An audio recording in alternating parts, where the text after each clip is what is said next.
Un siglo resumido. México y la prensa en el siglo XIX. Primero, se debe de dar un contexto internacional para saber qué es lo que estaba pasando en ese momento. En 1803 se dan las guerras napoleónicas. Después, la Guerra de Independencia Española en 1808. Las independencias en Centroamérica en 1821. La Guerra de Secesión en Estados Unidos. Segunda Revolución Industrial y la Conferencia de Berlín. La Segunda Revolución Industrial se da en 1880 y la Conferencia de Berlín en 1884. Es importante saber el contexto internacional en el que estamos durante este siglo para entender mejor el contexto y lo que estaba pasando en México en este momento. Ahora, tenemos que dar un contexto nacional. En México en 1805 viene y llega el Diario de México. En 1811 pues van a comenzar la pelea de insurgentes contra conservadores, van a fusilar a Hidalgo, Allende, Aldama y Abasolo. En 1812 surge la Constitución de Cádiz, se escribe la Constitución de Cádiz. Santa Anna de 1833 a 1855 va a ocupar 11 veces la presidencia. La Guerra de los Pasteles en 1838 y México va a perder la mitad del territorio en 1848. El gobierno de Benito Juárez se da en 1856. Antes se dan las leyes de reforma en el 55, 1855. También vemos la guerra de reforma en 1857 y vemos cómo Maximiliano llega a México y comienza el Segundo Imperio en 1864. Porfirio Díaz llega a ser presidente en 1876 y se va a duplicar la deuda externa en 1892. Ahora bien, en lo que nos vamos a centrar fue en la prensa y en lo que hizo esta durante todo este siglo. El Diario de México fue uno de los primeros periódicos en surgir. Hay que hacer un análisis aquí, específicamente del poder de la mujer y cómo se va metiendo en el periodismo. Aquí empieza a haber una crítica, sobre todo hacia las esposas y madres. La mujer como educadora y hacia la mujer en los espacios sociales. El diario promovía la correcta selección de la esposa o el marido. Respecto a las esposas y madres, la coquetería no era bien recibida. Había un ideal femenino, es decir, se creía que el ideal femenino era tener buen juicio, ser honestas, recatadas y religiosas. Y que la base matrimonial era la fuente de la ciudadanía, según lo que decía el diario. Es decir, el diario emitía cartas de todo tipo, tanto recomendaciones de cómo ser buenas esposas, de impulsar el no dejarse maltratar o pagar con la misma moneda. Es decir, existía una crítica hacia las esposas, pero también comenzaron a protegerse entre ellas y a publicar escritos acerca de no dejarse maltratar. Hablando de la mujer como educadora, el diario decía que pues ellas eran las que debían fungir como un ejemplo a seguir para sus hijos e hijas. Se les instaba al no abandono de sus labores como educadoras, dejándolas en manos de trabajadoras asalariadas. Es decir, se les instaba a no pagar porque educaran a sus hijos y hacerlo ellas. Gracias al diario y su diversidad, se comenzó a promover la lectura entre las mujeres, con la excusa de que era la principal fuente de conocimiento de sus hijos y que debían, por lo menos, saber cultura general.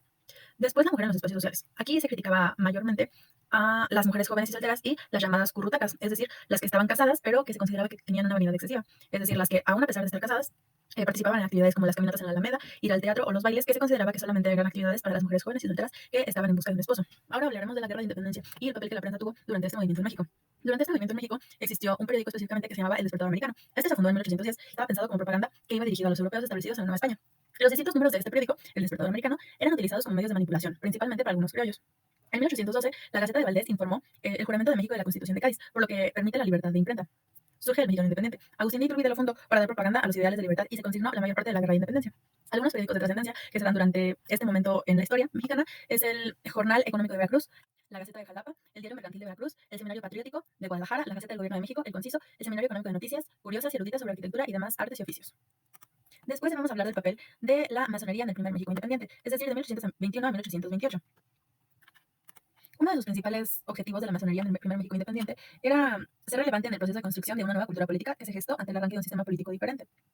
Existía un gran debate público que se convirtió en un principio de legitimación clave dentro de la cultura política mexicana de la primera década de vida independiente. Este análisis de debate se acota al tema masónico específicamente, pues en torno a él se van a discutir algunos de los conceptos fundamentales del nuevo sistema político. Se buscaba hacer un cambio en la cultura y en los papeles públicos de México. Había un espacio de incitación a la acción en el que se procuraba orientar los resultados de las elecciones, apoyar o deslegitimar a un gobierno, promover la aceptación de una ley, calmar los ánimos o exaltarlos, presionar a las autoridades para que dictaran o no alguna otra ley.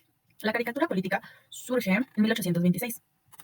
La caricatura política tiene como objetivo burlarse del gobierno actual. Hay varias polarización en la caricatura política y varias críticas acerca de los gobiernos, los diferentes gobiernos que se desarrollan, como por ejemplo lo son el de Díaz, el de Benito Juárez, el de Lerdo de Tejada, etc. Sobre todo el de Porfirio Díaz obtiene una gran crítica mediante este tipo de caricaturas políticas o mediante este tipo de periodismo. Debido a esto, también comienza a haber represión y censura de los gobiernos hacia el periodismo y hacia la imprenta. También debemos de ver la cobertura periodística en la Guerra de México y Estados Unidos. Esta se desarrolla de 1846 a 1848. Y en México van a surgir nuevos periódicos y boletines, como lo son el Boletín Municipal México, el Ruiseñor, la Fuerza de Opinión, La Patria, entre otros, desde 1836 hasta el final del conflicto. Es decir, que durante este momento histórico surgen más de 50 periódicos. En este momento también se da una crítica a la Iglesia y al clero dentro de la prensa.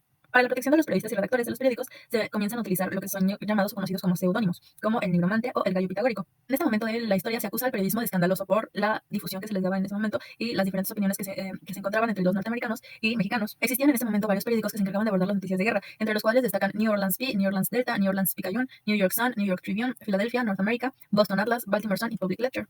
Y en 1848 se publica por primera vez en México un periódico estadounidense conocido como The American Star. La censura contra la prensa que se dan en los gobiernos de Porfirio Díaz, Benito Juárez, Lerdo de Tejada y Manuel González. Lerdo de Tejada tiene dos movimientos muy importantes dentro de su gobierno. Estos resultan los movimientos cristeros y la revolución de Tuxtepec. Debido a esto, él también acotó los espacios de la prensa, haciendo uso de facultades extraordinarias. Una de las principales frases del gobierno de Lerdo de Tejada era: la prensa se combate con la prensa. Sin embargo, él también llevaba a cabo la censura contra la prensa desde su poder. Existen varios periódicos de prensa de oposición que resultan como el Diario Oficial, El Siglo, Monitor Republicano, El Combate, La Iberia, La Colonia Española, La Voz de México, El Pájaro Verde, El Aguizote y El Padre Cobos. Muchos de estos periódicos cierran en el gobierno de Porfirio Díaz, ya que este es uno de los pocos presidentes que sí acaba durante un momento con la prensa debido a... Como ya comentaba, el periodismo en el porfiriato resulta ser más un movimiento controlado, voces muy entrelazadas con el gobierno de Porfirio Díaz, es decir, como en este momento se ve en esta caricatura política, se hace mucho la crítica de que Porfirio Díaz tenía a la prensa como sus títeres.